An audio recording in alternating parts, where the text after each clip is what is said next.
Hi, YouTube friends. I'm Megan. Welcome back to my Learn Somatic Yoga Series. And this is called the Cactus Arms. This is one that I often use to get myself out of trouble when I have neck or shoulder tension. So it's a very simple movement. Again, it can be done in your bed, but I've got my mat out here. It's a beautiful day today. You may want to consider bringing in a little blanket for your head. We'll check that, and also something to put underneath your knees because we'll be working with the upper body, which means we want the legs and lower back to be comfortable and on holiday. So feel free to take a blanket or something, put it underneath your knees, take your legs out, give them a little wavy shake, let them relax. Come down. We always start just with landing to see where we are today. You could place your hands somewhere on your body because your hands might feel the movement of your breath, and that's a tool to bring you inward. Just your natural, spontaneous breath, even. Just taking this moment to recognize you're leaving the outer world and coming in to this beautiful space inside of you where you have an all access pass and no one else can ever experience it the way you do. Once we let the whole back body land and just think of letting the back body receive the support of the earth, then we want to locate ourselves in the shoulders and the neck. So the first thing to note is if it feels like your throat is really stretched and your gaze would be back here, your shoulders might be lifting off the ground, the outer shoulders, then more than likely you want to bring just a little folded blanket, put it underneath the base of the head to lift your head up just a little bit. And note that I'm not doing what I call pillow head. If I put a big pillow under here, then what happens is I'm actually compressing my throat, closing it off. We really want the throat to be open and spacious and the neck to be in a more neutral position. So try on that blanket, see how that feels for you. I'm going to lose it. I don't need it, but find that little curve in the back neck, but still long in the front of the throat. And then we want to find our left shoulder. So you could take your right hand and touch your collarbone, touch your left collarbone with your right hand. Call that your break strut. Where is that? And feel how it goes all the way to the center of your throat and out. And then you can even reach around and feel your left shoulder blade with your right hand, or you could press that left shoulder blade into the ground a little bit. Know where that is, that bony landmark. And then we'll begin to take a breath in. As you take a breath in, press the left shoulder blade into the ground. As you breathe out, just release it. So you know where the collarbone is and the shoulder blade. As you breathe in, press it into the ground. Think of stretching your collarbone. Breathe out, release. Let's add one more thing to this. As you breathe in and press that left shoulder into the ground, turn your head to the right just a little bit and feel that little stretch now through the left side of the neck. Breathe out, release. Just let your head roll back. We're just locating ourselves right now.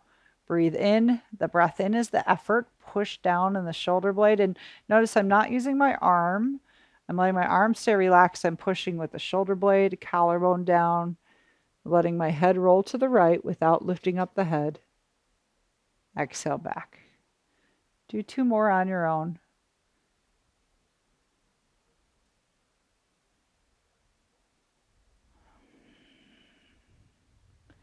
And how does it feel to activate the left shoulder, to stretch the left side of the neck, to turn the head, and then relax? Pause just to feel the two sides of your body, particularly the shoulders. You can land anywhere in your whole body again, everything that's touching the ground. But if you locate yourself in the left and right, do things feel different now? Does one side feel different than the other? That's part of what we learn in these somatic yoga practices. We learn to feel differences. And in feeling those differences, we're helping the brain to connect more with the muscles to reset the muscle length. But now let's find the right shoulder. So you could take your left hand and find your collarbone, touch that bony landmark. You could also take your left hand into the back of the shoulder blade and touch it, or press that shoulder blade into the ground a little bit. So you may know already that one side of your neck or one shoulder is stickier or grumpier than the other, but this will help you to find that stickiness, and you can give it lots of loving kindness and consideration. And then as you breathe in, begin to press the right shoulder blade into the ground. Think of spreading the left press the shoulder blade in the ground. Think of spreading the collarbone. Breathe out and just release that pressure. So if you had a coin underneath your right shoulder blade, you're pushing down and release. And really trying to keep the movement coming from your shoulder girdle, not the arm. The right arm will stay relaxed as my friend comes to see me. And you can add the head on as you breathe in. Push the right shoulder blade into the ground and turn your head slightly to the left. Breathe out and release. Breathe in, right shoulder blade to the ground. Turn your head. He just woke up from his nap in the sunshine, had to say hello. Breathe out, come back. I hope that brought a smile to your face. Certainly does for me. Never distractions. Always that reminder to stay in the present moment. That's what our animals do. But you're breathing in, pressing into the right shoulder blade, turning the head to the left, and notice how you're activating the muscles in the right shoulder and even the neck, but they're lengthening the right side of the neck and then releasing them. So just giving this idea that this will help you to notice which side might be tighter or looser. And then come back to the center. So now we'll be doing the cactus arms. And there's one more little self-assessment we can do for ourselves. First of all, shake your legs out. Make sure that your awareness isn't in your hips or your pelvis, your low back, because that's all comfy, cozy, and tucked in for this practice. And then take your arms and take your elbows to about the height of the shoulders, and then lift your hands up. You'll see how I'm creating an L, but let your wrists be floppy. So do that with both arms. So this looks like a cactus shape, a floppy cactus. And just let both arms, without pushing them, let both arms fall forward. So you might notice in me that the left hand comes closer to the ground than the right hand. And what that means is that my right shoulder has always been my troubled shoulder. It's tighter. You can see left hand, I can actually touch fingers to the ground. Right hand, no way, no how. So this is a little self-assessment for you. This is internal rotation of the shoulders. Just notice if there's a difference. And then lift back up, pause for a moment. Then without pushing, let your hands just fall back. And you want to keep the wrist in line with the elbow, so keep that L shape. Once again, notice, do both arms touch the ground, or maybe they both touch, but one feels a little tighter than the other? How does it feel? Self-assessment here. And then we come up. So now we're gonna recreate those movements. So we're going to put those movements together and create them into a motion. So as you breathe out, think of gravity, just letting your arms fall forward. Breathe in the effort to lift back up. Breathe out, let the arms just fall back. And breathe in, come back up. So this is the movement, but think of focusing on the upper arm bones like rolling pins. And also on the shoulder girdle. Can you feel your collarbone and your shoulder blades moving? Keep the hands and arms as relaxed as possible, moving from the upper arm and the shoulder. And then we're going to do the same thing, but alternate arms. So now as you exhale, let the left arm fall down by the hip and the right arm come overhead. Inhale, both arms back to center, keeping the wrists relaxed and floppy. Exhale, left arm overhead, right hand down by your hip. And taking as little thought as possible, just think of gravity, letting your arms fall one way, effort to lift up on the inhale, and gravity falling down the other way.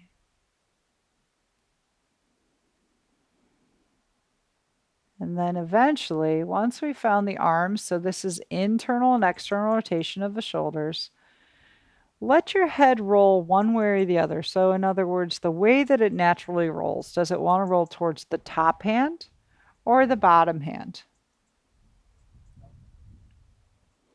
So for me, it tends to be more easeful, more natural to let my head roll towards the top hand. And then roll back to the center on the inhale as your hands come back up. Exhale, roll through your skull. Your eyes could be opened or closed. No effort. Letting the floor support you.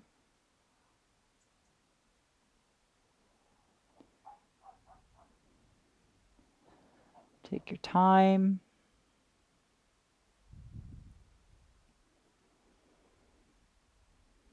And then notice whichever direction you've chosen to take your head, or your body has chosen to take your head, towards the upper hand or the lower hand. And see if you can just switch that. So for me now, I'm going to start to turn towards the lower hand, which feels really awkward at first. And that's part of that reset of the nervous system, of the brain and the muscles. Do what feels awkward. We have that beautiful term we use, muscle memory. Well, muscle memory is fantastic at saving energy for our brain to do other things, to take in lots of pleasurable information, hopefully. But sometimes muscle memory is not the most fantastic thing for us, because it may hold us in patterns that are not ideal or even painful, where we're using some muscles more than others, or one side of the body more than the other side. Just taking a moment to let your head roll and your arms. Release any need to get anywhere. Just feel. And then finally, if you want to go back to letting your head roll in the direction that felt more natural.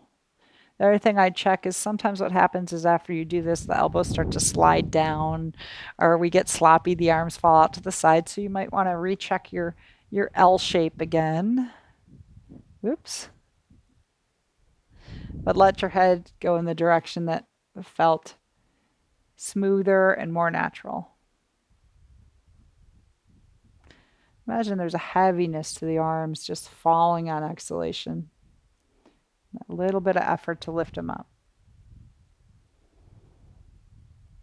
All right, then we'll come back to where the hands are up and we'll recheck. Here's our reassessment. Let your hands both slowly fall forward and just notice. So for me, my left hand is much closer to the ground. And even though my grumpy right shoulder, the fingers still aren't touching the ground, I can tell that I'm much closer. So that tells me that this worked. It's helping to reset the muscle length, to let go of some of those chronically tight muscles. And you can go the other way too and just check. Let them fall back. If your hands weren't already touching the ground, are they now? Or maybe they're just touching with more ease, less pulling in the shoulder girdle.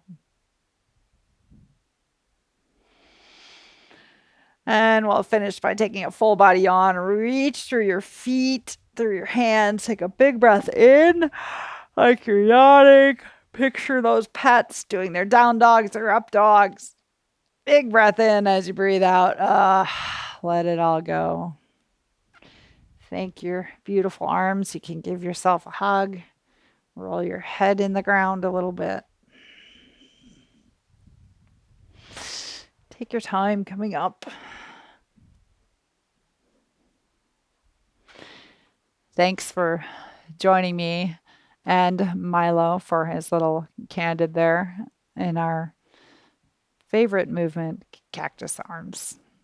Hope it helps your neck and shoulders, and come back again to learn more somatic yoga with me. Be sure to subscribe, and thank you, patrons and friends. Peace, joy, love, and light.